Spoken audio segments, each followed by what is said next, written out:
I was barely tall enough to reach the handle of the top cabinet, but I was already 2 heads taller than everyone else. I must have been about 7 or 8 years old then.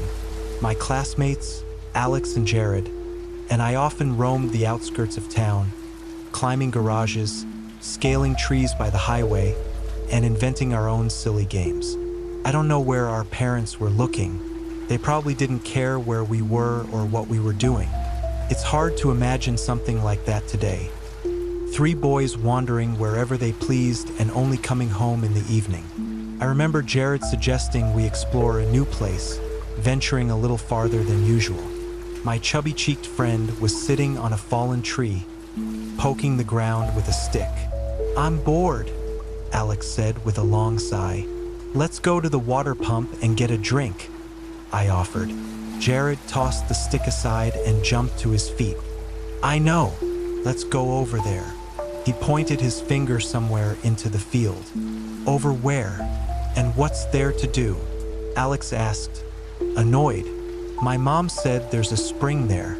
We could go see it and drink from it." The idea was questionable, but we went to look for the water. The sun was hiding behind heavy clouds, and the air was thick with heat.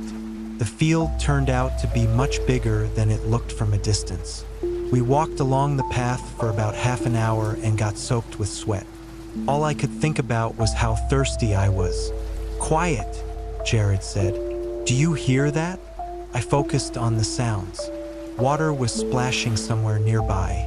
"The spring," Alex shouted, and we ran off the path into the thick bushes. The icy water filled our throats. We drank greedily, scooping it up with our hands. I splashed some on my face and neck. It wasn't as hot anymore. Behind us, there was a loud rumble, and then another. The sky was cracking with thunder. "It's gonna pour," I said. "Let's get back to town fast." "We won't make it," Alex replied. I felt a heavy drop land on my t-shirt. Then another hit my head, then my arm. The rain began to fall in sheets. We ran back to the path. The sky had turned black. Felt like night, even though it wasn't time for dinner yet. "Looks like this rain is here to stay," said a completely soaked Alex. "But since we're already wet, why rush?" Jared raised his hands and made a few dancing movements. I laughed, but with the next rumble of thunder, my heart sank to my heels. "Maybe we should go home after all?" Alex started singing a silly song he'd made up about me. "I'm not scared," I protested. "I'm just cold." My friends noticed a tree standing in the middle of the field. It looked like a white oak or maybe a linden. It was hard to tell from a distance. "They say lightning strikes the tallest object," Jared said. "Have you heard that, Russ?" Alex laughed. "Better crouch down." Lightning crisscrossed the dark sky. We were incredibly curious to see if a bolt would hit that lonely tree. The wind bent the tall rye to the ground. Clumps of mud clung to my feet and sandals. Streams of water ran off my clothes and hair. We counted the seconds from the flash of light to the noisy boom of the thunder. "Whoa," I said. "Did you hear that?" It sounded like it hit really close. I didn't even get to 7. "You count too slow," Jared retorted. "I made it to 9. And I got 12, Alex boasted. "You can't rush it either," I argued.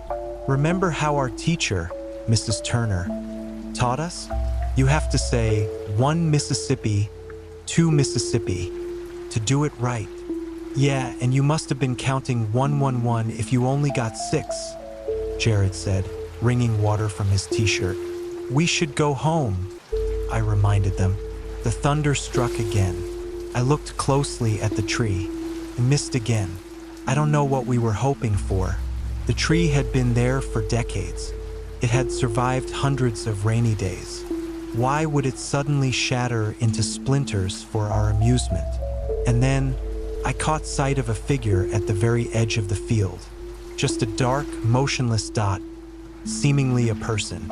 I didn't think anything of it, I just noticed it. But then lightning flashed again, and I imagined the figure had instantly moved from the edge of the field. Now it was standing closer. I could make out that this dot had arms and legs, so it was a person, but it couldn't have leaped like a grasshopper, covering such a great distance in a second. I started watching that dot, waiting for it to move again. The boys were chattering, not paying attention to me. There was a crash of thunder, and again that dark spot moved forward by about 30 steps. It immediately became clear what was happening. It only moved with the sound of the thunder. Now I could see a head, arms, and a woman's figure in a long skirt, and it seemed like she had something in her hand, like a staff. I yelled to my friends, guys, look over there. Do you see that old lady?" Alex and Jared ran up to me. "So?" one of them asked. "Watch, a lightning bolt will hit and—" I didn't get to finish. Lightning flashed over the field. I wanted to follow the movement with my eyes, but this woman was as fast as the lightning itself. She had moved another 30 steps. Now I could make out the light patch of a face and a fold in her long, dark skirt. It was definitely a woman with a long staff in her hand. "How did she run that fast?" Jared asked in a squeaky voice. We stared, waiting for the next rumble. And again, thunder, and the dark figure moved to the middle of the field. It was a hunched old woman. She stood motionless, leaning on the staff. Thunder. Now she was even closer. Rainwater streamed down her soaked clothes. Her mouth was open and twisted. I couldn't make out her pupils. "It's a ghost!" Alex screamed, grabbing my shoulder painfully. I didn't know what to do. My knees trembled with fear. "Mom!" Jared yelped. And again, thunder. Now the old woman was close enough that we could make out her features. Her terrible features. Her mouth was a gaping black hole, like a fly's nest. Her wrinkled blue face, pale eyes with invisible pupils, and a few strands of gray hair on her balding head. The old woman held a handle of some tool in her hand, charred at the end. With each strike of lightning, she moved closer to us. And again, thunder. "Let's get out of here," I screamed, and we took off, running all the way back to town, outrunning each other. By then, the rain had become lighter and the thunder had subsided. I kept looking back, afraid the old woman was still chasing us. My heart was pounding anxiously. I just wanted to get home to my parents. I always felt safer with them. There were deep puddles in the town. My wet t-shirt made my body shiver with cold. Lights were on in my apartment windows. Alex and I said goodbye to Jared and walked down the street. Now just the two of us. "I'm probably going to get it from my mom," I sighed sadly, "for being soaking wet and out so late. If I get sick, she'll kill me." "Just say we were at Jared's house and you only got wet just now," Alex suggested. "Don't tell her we went to the field and what we saw there." That's exactly what I did. I was lucky my mom didn't question my story. That night, I had trouble falling asleep. I kept thinking about the day. It felt terrifying and unreal at the same time. The rain became lighter. The storm subsided. Along with the nature, I fell asleep too. But for many years after, I was afraid of thunderstorms. I'd run to my parents in the middle of the night and ask to sleep in their bed. I never went out in the rain again. Every time thunder rumbled, my heart would stop for a moment. By the end of that summer, our family moved to another city because of my dad's job. A new school, new friends, a completely different life, starting from scratch. In that chaos, the scary memories faded. Time went on. I became a teenager.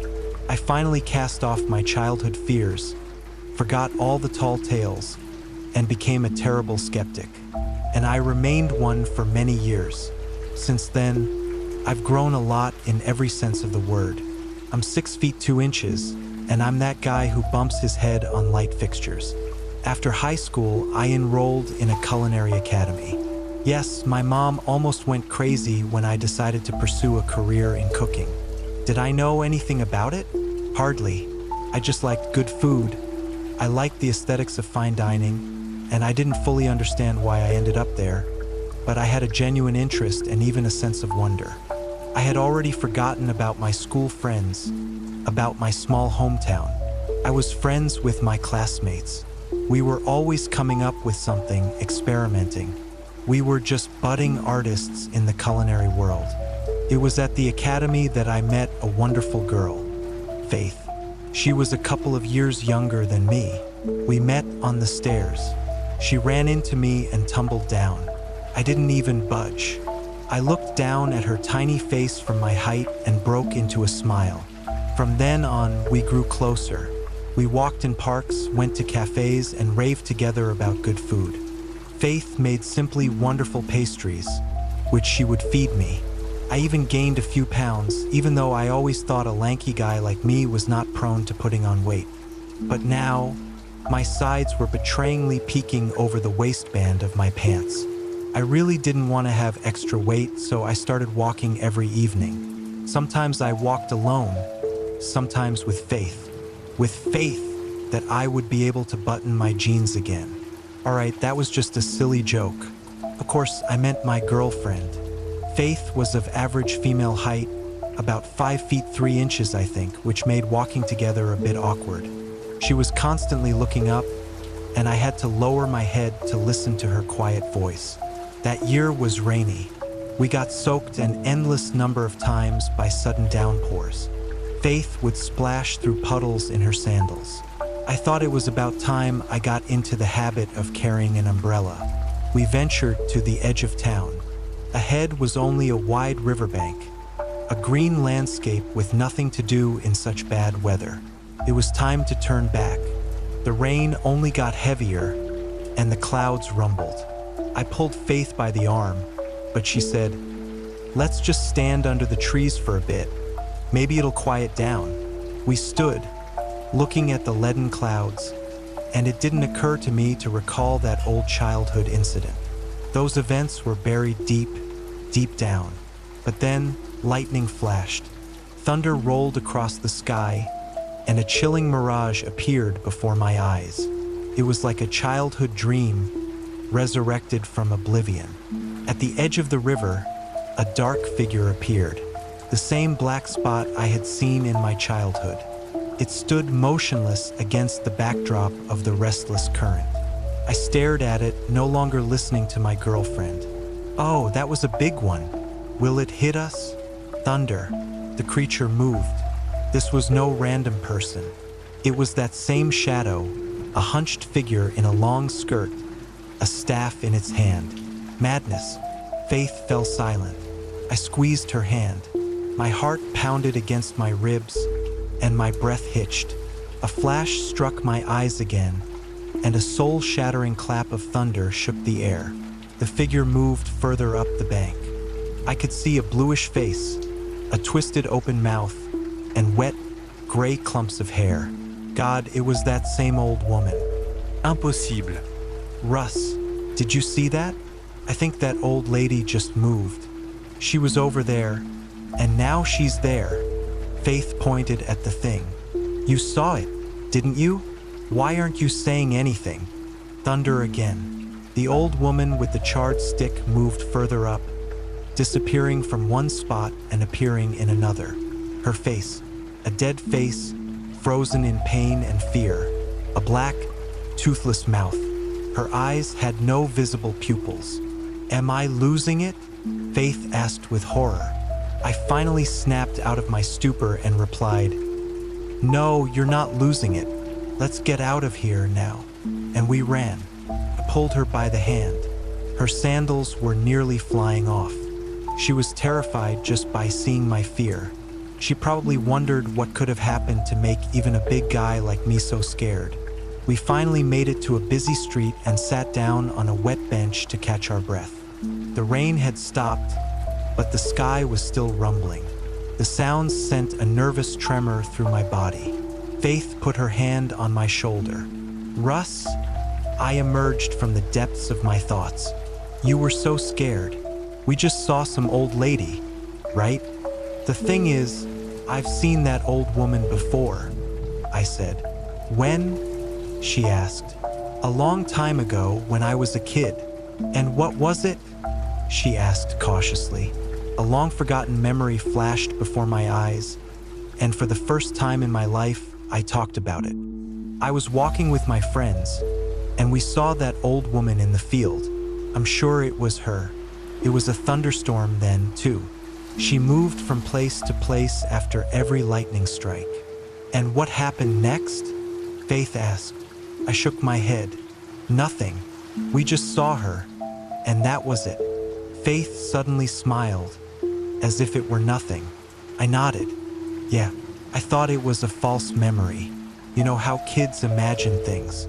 But now I realize it was all real." "Spooky," Faith said softly. "And after that happened, did anything bad happen to you? Maybe it was some kind of sign?" I shrugged thoughtfully. "I don't think anything bad happened." "Then why be so scared?" Faith smiled again. "Yeah, I guess there's nothing to be afraid of." I smirked, even though it didn't feel funny to me at all. Faith was an easygoing soul. She got over things quickly. Took me time. I don't know how I, a grown man, started being afraid of thunderstorms again. The next day, it was raining and lightning again. I sat at home with the curtains drawn, thinking of nothing but that old woman.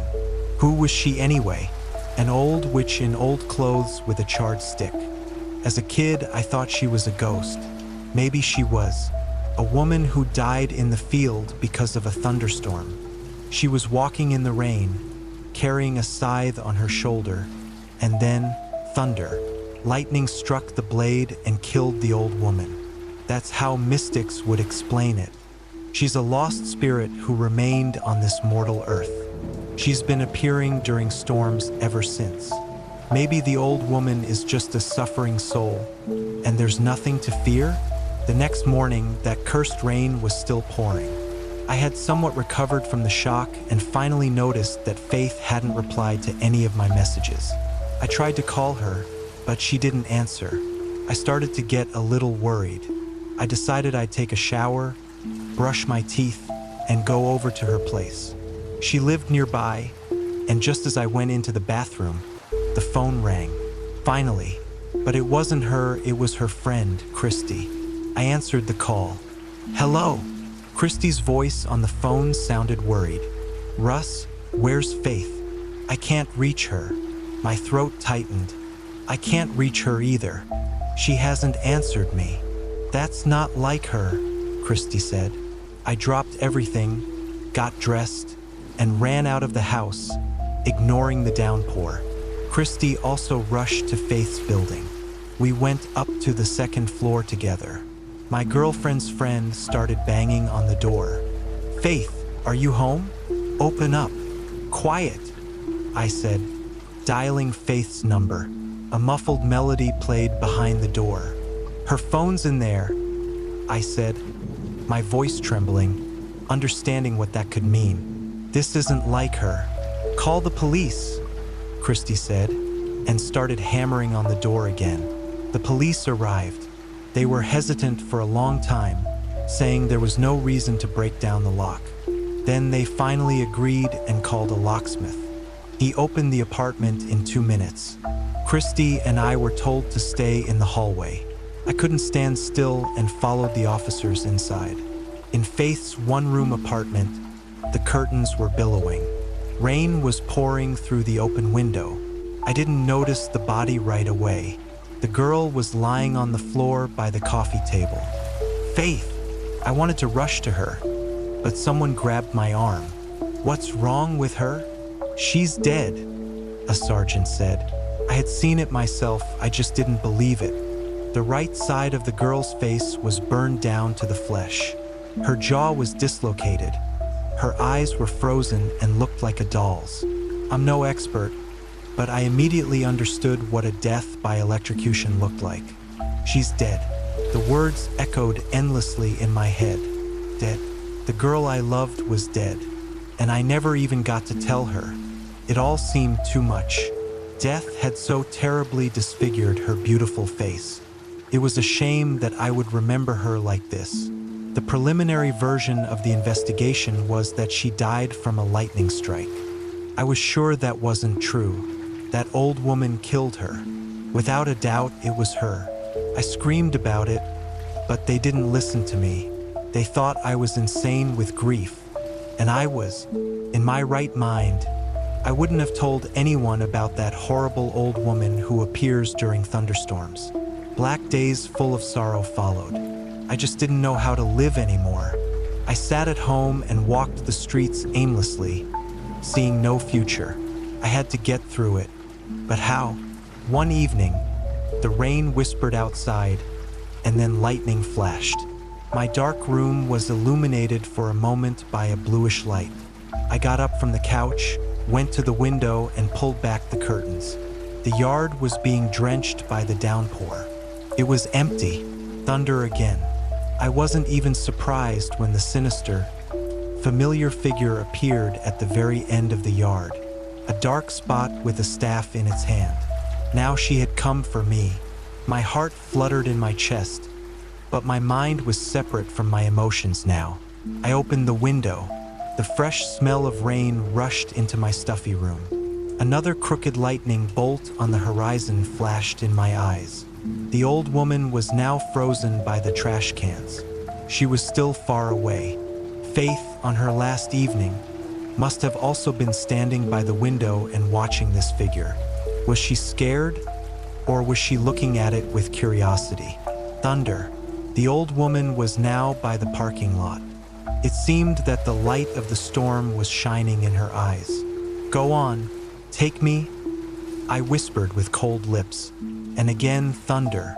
The horrible old woman was right under my window and looked up. I couldn't stand her terrifying face, so I turned away. One more flash and she would be here. With that thought, I squeezed my eyes shut, waiting for the fatal blow. But when? The rain was still drumming, but the lightning had stopped flashing. The storm was over. I suddenly felt relief. The moment of mortal danger had a sobering effect. It seemed I hadn't completely lost my interest in life. This meant I had to pull myself together, wake up in the mornings, and not lie in bed until evening, staring at the ceiling. Faith wouldn't have wanted me to fall into an endless depression. I never saw the horrible old woman again that year, and the next summer turned out to be abnormally hot. No thunderstorms. This June, the rains are back, drenching the city. The pain of loss is still with me. Not a day has gone by when I don't think about Faith. I never met another girl. I don't know why I suddenly decided to return to my roots. It happened spontaneously. I just bought a train ticket and went to my hometown for the weekend. All these years, I hadn't been in touch with any of my first friends. So I came back. Everything had changed there. As everywhere else, they had built chain stores, opened some cafes, and the roads were smoother. I wandered the streets, trying to remember where my old acquaintances lived. And then, some guy with a beard walked up to me. "Russ, is that you?" I can't believe my eyes. "You got so tall." I stared at his face for a long time and couldn't recognize him, and then I remembered. It was my neighbor, whom I had known since early childhood. I don't know why he suddenly decided to approach me. I shook his hand. "Hey Dave, it's been ages," he said excitedly. "Did you move back?" No, irreplaceably. "Just visiting family?" Dave pressed. I shook my head. "I want to see my old classmates, find out how they're doing. Are you guys having a reunion or something?" he asked. I replied, "No, we didn't plan it. I just want to find them, if they're still here." "I see," Dave said. "Well, it was good to see you." I held him back for a moment. "Hey, you don't happen to remember Alex Carville and Jared Masters, do you? I'd really like to see them." The guy nodded and replied, "Yeah, I remember them. Where are they now?" I asked. "You don't know? They're in the graveyard," Dave said, his voice heavy. The answer somehow wasn't a complete surprise to me. I had a feeling that might be his reply.